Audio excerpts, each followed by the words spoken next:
We all played it in equal measure. That's what I said. So if the neighborhood in which you grew up in, everybody was playing it, you ended up playing it, so you knew it. Okay. Yes. Knew it. Patricia, which day are we celebrating today? Well, today, because you've touched of yesterday's conversation about cancer. Today is World Lung Cancer Day. Yeah, these are created, of course, established to create awareness, to educate about lung cancer, its prevention, early detection, and even treatment options. So saratani ya mapafu. Okay. So quite important, because one of the words that I'm picking here is the early detection. Quite important. All forms of cancer. Yes. Early detection is quite important. A lot of people actually think that people who have got lung cancer have it because perhaps they are smokers or heavy smokers. The truth of the matter is you can actually get any form of cancer regardless of your lifestyle. Yeah, but of course some lifestyles will exacerbate that particular situation. So for people who have got lung cancer, of course smokers are at a higher risk than anyone else, but unaweza pata. Ni kama pia watu wanafikirianga breast cancer ni ya wanawake peke yake. Wanaume pia waweza kupata. Wanaweza kupata breast cancer. Okay. You know, I had CT yesterday asking so many questions about how you end up getting this cancer, and I'm like, okay, I want to call it a ghost. Now the disease, the cancer. Okay. I call it a ghost. I like it's really harming a lot of families. Yes. So it's so costly to treat, to manage, so costly. So today, as we observe this day, it's quite important. We do these checks every now and then. Yeah, so that you can establish if you have it, mapema, you start getting treatment. Yeah, of course, the sooner you've, like Dr. Zara yesterday said, the earlier it's detected, the easier it is to manage, and of course, the less costly it might be, because sometimes you might just require a little bit of chemotherapy na uko sawa, or a little bit of radiotherapy na uko sawa, or in some cases surgery, which more or less haitajiki sana. So the earlier it is detected, sooner it is that you can manage it, and of course it becomes less costly. You know, when you're exposed to harmful substances in the ecosystem, and now we're finding it even in our foods, that exposure alone predisposes you to the disease.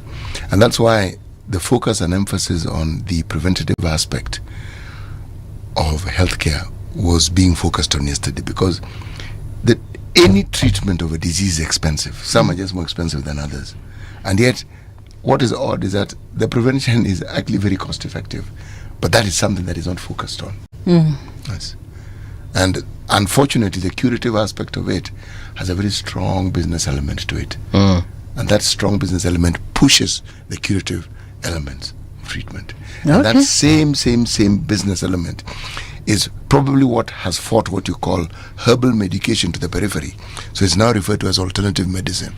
And yet, there was a time in the history of mankind when the medicines that we ingested for diseases were organic and they were herbal. Now, they are not. Yes. You know, the other day with Mungala here, we were talking about arthritis. Yeah, was it arthritis? We were talking about these herbal medicines and how sometimes they really work. And I gave him an example of someone I know. They had arthritis. They've been taking herbs, and they were able to. They are okay right now. They've been surviving despite years and years of pain and every modern medicine. Yes. So right now they did that, and right now they are no longer using the painkiller. So we were asking ourselves, why is it that these herbal medicines are not really incorporated in our systems? They are incorporated. The Kenya Medical Research Institute, where I worked for those number of years, actually have a center devoted specifically to what we call traditional medicine. Oh yes, a whole center. Kemri has 14 centers. There's a center, and each center is devoted to a certain disease, traditional medicine, meaning it is researched upon, and they will tell you this is what it does. But the key thing about medication is what you call the contraindicatives. What else does it do apart from treating you? What harm can it cause? Because any substance that we ingest, and I mean any and every, if you look at the quantity that you probably ingest, or you look at the manner the frequency, it can cause harm.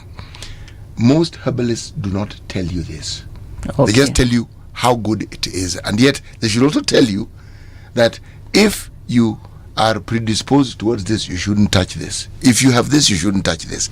Now that is what modern medicine does for you. It tells you, you're told. When you buy this, usually like a piece of paper, the writing is microscopic. But yes, it looks small, but when you open it, it's a very big sheet, and there's and it's in different languages. Yes. They are indicating this. If you store it under this temperature, this is what happens. They give you a whole story about it. Don't take it with this kinds of food, or Yes. do not take it against this kinds of medicine. And when you take it, don't do certain things and so forth. Yeah. Now, with many people who practice herbal medicine, those details they do not tell you. They just tell you, Wewe "Hii meza. kwanza, ha, Chukua kila siku. kila siku." Okay, kila siku kiasi gani? Kikombe kama ya chai.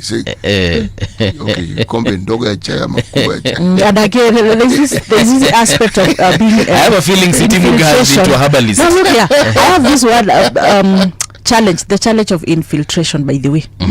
Yeah, because pale tu ndo kuna wale ambao watakwambia hapa kuna dawa ya mapenzi, na unapata unapewa nini?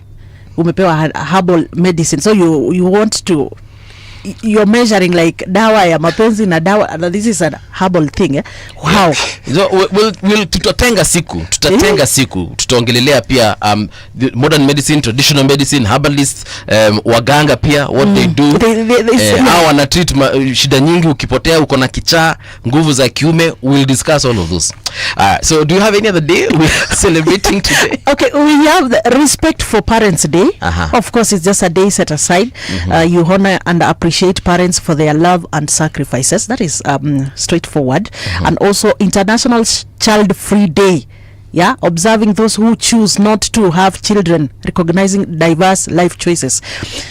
Yeah, this So one. international the title Child of the free. day, or Child Free Day. Yes. Okay. Of late, we have so many people, young ladies and men, who are like, I don't need to have a child. Yeah. Hao ni wengi sana wako. Nowadays, like I'm like, It's their right. It is, but is it something that is prevalent in an African setting like here in Kenya? Of course not. Watu wanataka watoto. City anataka wajukuu. But I want to tell you, the current generation, the Gen Zs, Yes. they have that so much. Yeah, Okay. they have that a lot. Yeah. For now, we understand that they have it. Let's give them a few more years and ask the same question and see if they'll still be thinking the same. You know, the thing is this, the person you were in primary school is not the person you became in secondary school. When you leave secondary school and maybe go to college and study, when you graduate, you're not the same person who went in. When you start working in your first month, first year, you're a certain type of person. Give it a couple of months, give it a year, give it more years. You are not the same person. So even the ideas that you own and you feel represent you as a person change with time. So that's why I said, it is good, that's what they think now. Let's give them time. Okay. All right. I think that's fair enough. Any other day, we go to the train. Yes, our train. That is, this is by one Thomas Sankara, former president of Burkina Faso. And this is what he said. While revolutionaries as individuals can be murdered, you cannot kill ideas. This is what Thomas Sankara said. While revolutionaries as individuals can be murdered, you cannot kill ideas. Oh yeah. I mean, the idea is already out there. Ishasemwa. So you might kill the person or the people that came up with that idea, but you will not kill everyone who needs to consume that idea or who will consume that idea. In fact, what is of interest, people who are often remembered for the longest of times, they're remembered not because of just the person there, but they represent a certain idea. Yes. That's why we remember them.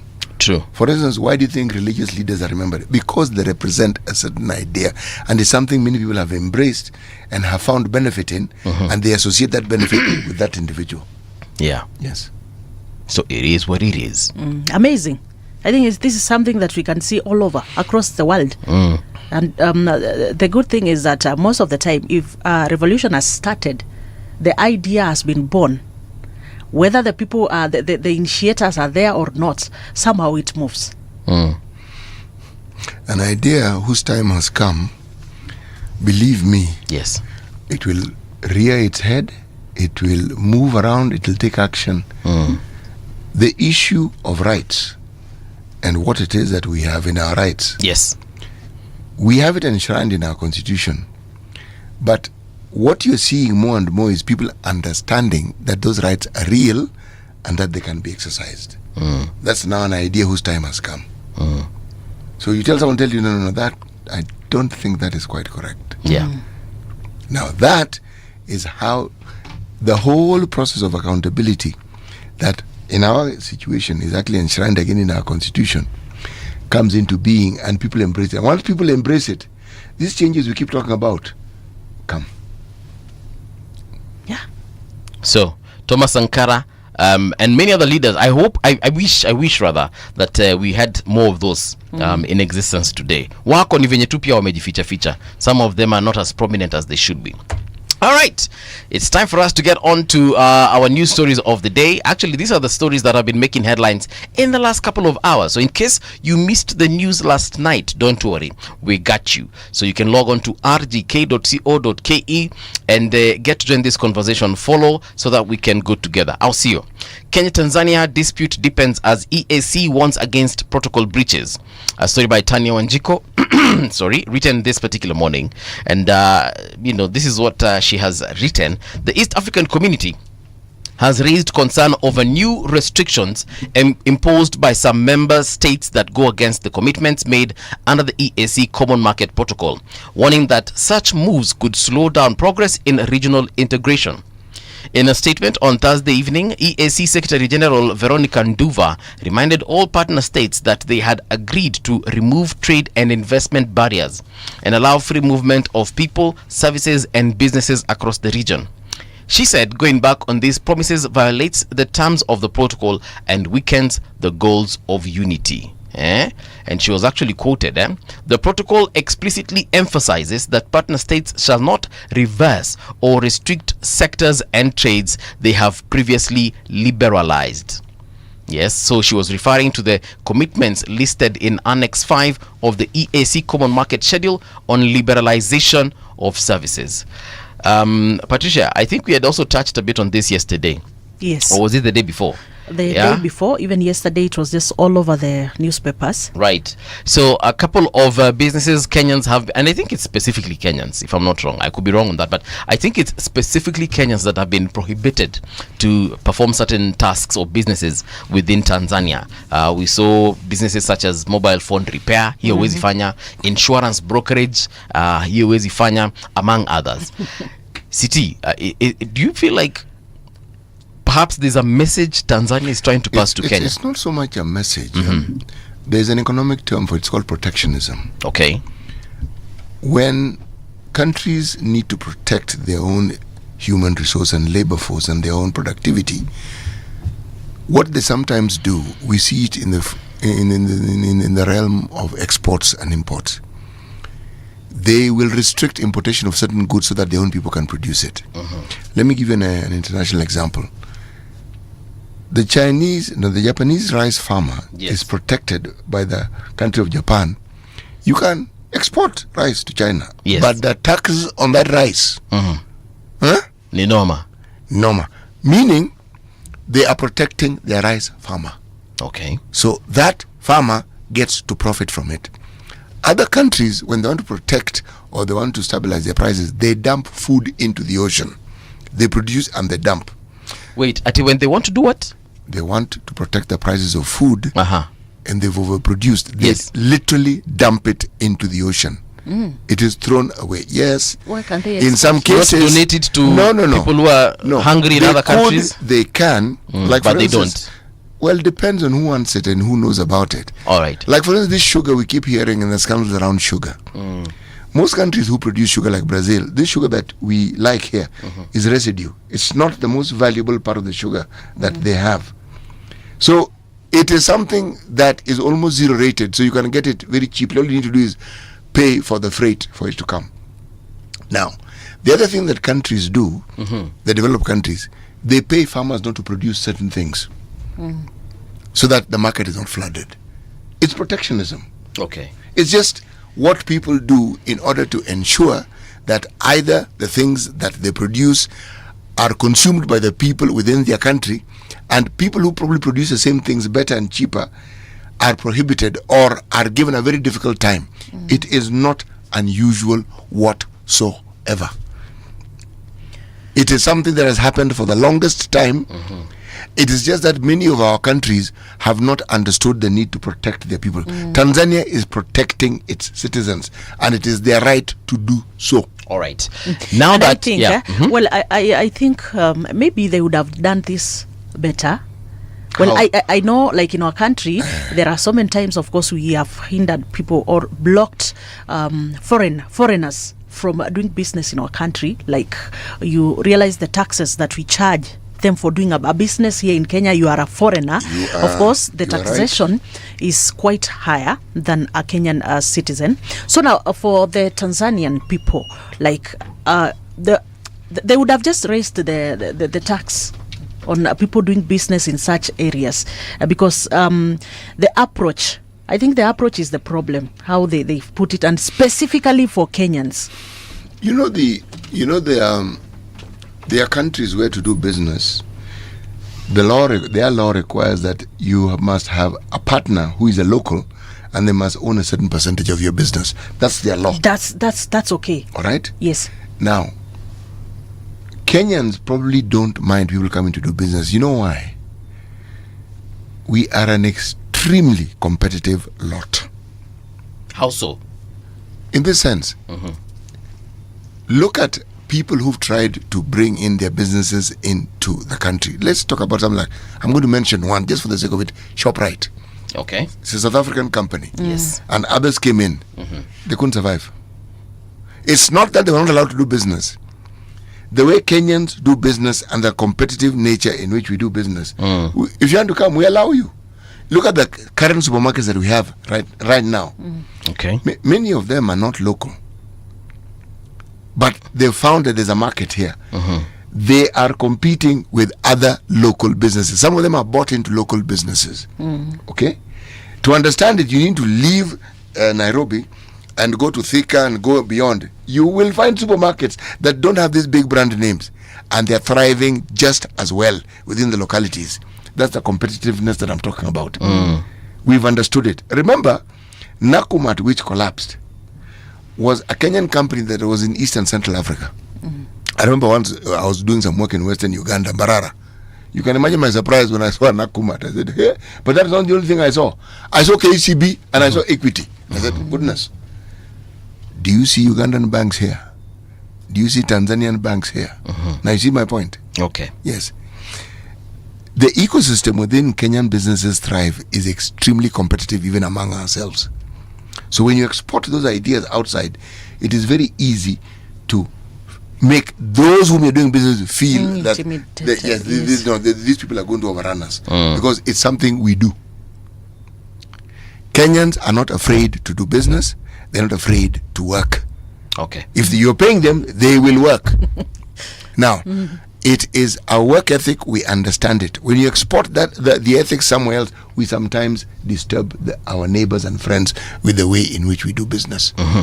And we've been at it for a long time. Remember, when you have an economy where the locals have actually developed a business model for themselves and a business ethos for themselves, some of our neighbors haven't quite done it. So it is important that Tanzania protects its people. So, now, go ahead, please. Yeah, so now that we hear the Secretary of the East Africa Community saying that, look, guys, you signed an accord, an agreement, there was a Magna Carta of sorts, and you said that this is what you guys are going to do. And now someone is negating on that particular agreement. The thing is this. Yes. When political statements are made, you must understand political statements. All right? And you must understand what is happening in Tanzania. Tanzania are looking at an election. So are you saying that this is something that President Samia has put I am saying on the table so that Tanzanians can be like... I am saying, yeah, start by asking, who do we associate this issue with? Who pronounced it? Who? Was it a politician? To be honest, they just said Tanzania said precisely. Now, go into the details and ask, who actually told us this? Where did this information come from? And I'm saying, you're looking at all factors that are in a country. Tanzania is looking at a period where they're going to go into an election. The people who vote, the vast majority, are the wananchi who do this simple task and have small businesses, small SMEs, whatever you want to call them. Yeah. Now, if there's a feeling among Tanzanians that the Kenyans are actually doing businesses that they could do, and you are somebody who wishes to be elected, do you really think you don't see that as an opportunity for you to say, no, these Kenyans wananyang'anya watu watu kazi bwana? But my question then would be, what is stopping Tanzanians from doing the same businesses that Kenyans or other foreigners are doing in their country? I think you just answered about yes, the nothing ethics. stops them. Yeah, so nimefungua smoky, fungua yako pia. No, here we allow you to come and sell smokies, peanuts, cashew nuts. We allow you. Yes. We don't have a problem with you. You know why? We seem comfortable with the competition. Okay. Haitusumbui. We're okay with it. We're okay with it. That's what you're doing. Is that a good thing or a bad thing? It's a very good thing. Okay. Yeah, it's a free market. We allow neighbors to come in as they see fit. But then now I see now other East African countries also following suit. So tukisema ni hivyo kwamba Wakenya mwezi fanya biashara hapa kwetu, then it means na sisi tukisema huko Kenya kwamba it's been tried before with other countries and was put to a halt. There was a time when Rwanda, immediately after Rwanda had gotten independence, there were similar complaints. It is the president who put his foot down and said, it was in the public domain, said, look folks, first of all, we owe Kenyans a debt of gratitude. We know the problems we had. We were welcomed in that country. It is our turn to welcome them into our country. And the very thing we're saying, said, if you find that there are things they are doing, why don't you learn to do what they are doing so that you can also do it? Yeah. That was it. That's a so that story died. And that is why today you will find very many Kenyans in Rwanda. You find them in Uganda. When you have an economy that was not disturbed by civil war or a certain political policy, then you had an opportunity to grow the economy organically. And we grew our own way of doing things. Uganda didn't have that stability and peace. Rwanda didn't have it. Burundi didn't have it. South Sudan didn't have it. Somalia didn't have it. It's only Tanzania who had it. But their Ujamaa policy has enormous benefits, but it also had limitations. Ours was a free market economy from day one. So we've developed a free market attitude towards things. And we extend it to our neighbors as well. Anybody can come into this country and do business. Yeah. And I think they should appreciate that attitude that 'Cause Kenyans have for business, because it's going to make them also be competitive. Jua Kenya pia si tukisema pia hatutaki wa Tanzania huku. And we also stop listening to their music, not allowing them to come here and do their concerts, because let's be honest, during Easter and any other major holiday we usually have, I think actually our December holiday inakuanga too full of Tanzanian artists, from Rayvanny to Harmonize to Diamond to Zuchu. Don't look at me, I don't know these people. Sasa tukisema I pia them, yes. muziki wao tusisikize, sababu if we are being honest, hawasikizi muziki wetu uko kwao, so it's really not an unfair exchange. But long story short, but people have tried. They've tried. Try saying that you're listening to Tanzanian music so much, you're not promoting our local music in our country. That thing has really been tried, but now you realize that there are some things you will not run away from. My generation, yes, and from my neck of the woods, we've been listening to Zaire and Congolese music for the longest time. We still listen to it. Our music is good. We have artists who are really good. We've always had them. But Tanzanians produce far better music than we do. Yes, true. That is my estimate. True story. It's true. Like this guy, this multiple gemstones, the diamond platinum. Yes. You like his music? Multiple gemstones. Yes. No, I have children who introduce me to that music, and he plays really very nice music. It is good music. It is nice to listen to. And those artists actually earn from MCSK here in Kenya. So if we also decide that we cut that revenue, my friend, the thing about human relationships is that it's not very different from the way countries relate to each other. These are things that we remove the heat from by removing the politics from it, and just having a sober discussion and saying, folks, what really is the problem, and how do we solve it amicably? After all, we're neighbors. We can't stop being neighbors. We are going to continue being neighbors. And I really think this is this thing, I think it's so political. Yeah. I think after Tanzania's elections, they are going to change. All right. Let's do the traffic, then we get into the newspapers, right? Traffic. I am looking at this road known as hapa ni wapi tena? Oh yes, Wayaki Way. Wayaki Way is looking good at this particular hour. It's 29 minutes to the top of the hour. So you guys are moving quite well. I'm assuming it's because maybe it's a Friday, so you guys are not in a hurry to go to the office. Or maybe it's just, it could be a holiday, I don't know. But we'll find out in another 1 hour if the roads are going to be looking same or different. Southern Bypass, of course, hapa kunanga traffic hata kidogo. It's looking good at this particular minute. Langata Road pia, nothing to complain about on that particular road. No delays whatsoever. Wapi kwingine? Eastern Bypass, pia uko mnasonga vizuri. My road, which is Mombasa Road, also looking good at this particular hour. A little bit of traffic as you're approaching hapa mahali panaitwa Jikabanas, but hii inaeleweka because there's a huge matatu stage there. So it's expected that there will be a bottleneck, but after that everything is moving okay. Ngong Road, it's majorly clear except in these junction areas, that is junction area, and also around Kilimani, Ring Road Kilimani, that is that junction. Then around City Mortuary, that is where we are seeing a little snarl up. You go all the way to Thika Road, quite okay. Yeah, I'm wondering how it comes. Thika Road today is quite okay. Then I'm also looking at Jogo Road. That's the same spot I told you about, Botella area. That is where we are seeing a little traffic. Kariako roundabout, things are quite clear this morning. And then when we go to Mombasa, I'm also seeing things are clear. Bado ni mapema. I think things are going to change as we approach the 7-ish hour. All right. Anything on the roads you think we should know about? You know where to find us. Traffic on Radio Generation. It's time for us to check the headlines. Patricia, today I'll start with you, ladies first. What is on the Star newspaper? The Star newspaper, biggest story there is Chan here at last. At the moment Kenyans have been waiting for is finally here as the historic football tournament kicks off this weekend with all eyes on Harambee Stars. And then we are having the people who are playing there. Kuna Farouk, kuna Brian Omondi, kuna Sebastian Wekesa, Siraj Mohammed, Manzur Suleiman, Sylvester Owino, Abud Omar, Alphonse. And what I like is that I'm also seeing them, the Harambee Stars as coach. Ben McCarthy. So, and of course we have been seeing all updates around the stadium, that everything is quite okay. Na nimeona mpaka wafanyikazi wa serikali kama wanashinda huko kwa ile uwanja. I think we are really looking forward to a win. Yes. Because we start the first match on Sunday. Our first match actually is with DR Congo. Na tumetoka tu kuongelelea sasa hivi. We love their music and we also love their football. Now, we are playing them at exactly 3 p.m. on Sunday, 3rd August.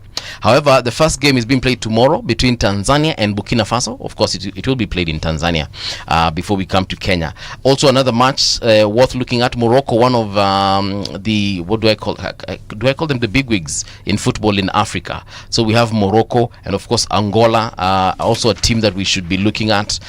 Very, very, very good at what they do. In Uganda, they shall be playing on Monday. That will be their first game. They shall be playing against Algeria at exactly 8 in the p.m. That is Monday, 4th August. I don't know if you have any favorite teams, Patricia. And I know you'll say Kenya, but apart from Kenya, any other? No, apart from Kenya, I do support Morocco. Okay. Yeah. All right. Especially in Africa, I know I do Morocco. Right. Yes. Sitya, you're a fan of football? I like football. Right. I just don't watch it. Really? I used to, but I no longer watch it. But I, like, if we were sitting and a game was on TV, I'd sit and watch and even cheer and ask who is playing. So apart from Kenya, let me answer the question you haven't asked me. Yes. Which other team are you supporting? I used to support a team in Tanzania called Simba many years ago. Right. I liked the football they played. So outside, apart from Kenya, Tanzania. And in the EPL, the English Premier League? Hakuna. Nothing. I used to have a team because I would talk with people and they all had teams. So at that point in time, I also decided I would choose a team. So I chose a team called Arsenal. How are they doing? You are good. That is the team. That is where that is home. That's actually. team. That's my team. Yeah. Well, my team are the champions. That is Liverpool. Yeah, but we are into a new I don't season know. now, so let's see how. I hope they will not disappoint me this particular season. I don't know why I'm doubting that you switched over to Liverpool after they won. You can check my social media. I've been supporting Liverpool for Wewe si decades mtu ya now. Man U? Since high school I've been supporting Liverpool. So anyway, Chan inachezwa, wanaanza kesho. First game will be played Tanzania against Burkina Faso. Then also on Sunday another game, Morocco and Angola. Kenya pia tunacheza on Sunday against DRC, and then on Monday we shall have 2 games, that is Niger and Guinea. We shall also have Uganda and Algeria.